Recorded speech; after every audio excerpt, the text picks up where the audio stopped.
ABC News is getting an up-close look at the U.S. military pier built to deliver humanitarian aid into Gaza.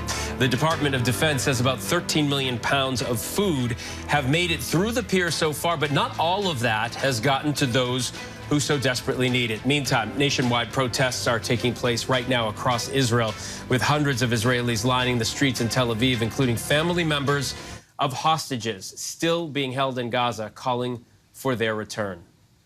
ABC News Chief National Correspondent Matt Gutman is covering all of this for us in Tel Aviv. He joins us now. Hey, Phil. Hundreds of protesters have converged here on Tel Aviv's main north-south highway called Begin Boulevard.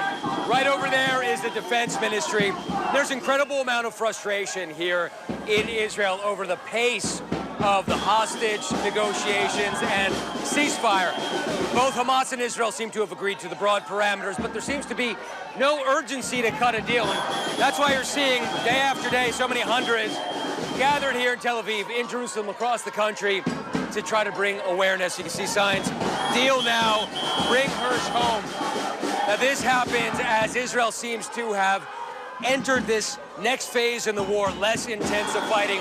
And we're seeing less intensive fighting despite the fact that Palestinians in Gaza are being killed every single day.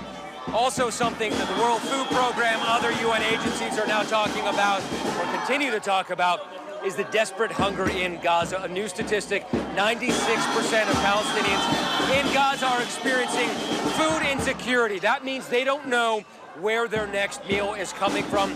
Also, a separate UN report shows that about 500,000 Palestinians are facing starvation, that many of those people don't know where their next meal is coming from and might not eat not only for one meal a day, but also for a 24-hour span. So the situation is growing more desperate. Israel says that it's allowing food aid into Gaza, but it's not being distributed.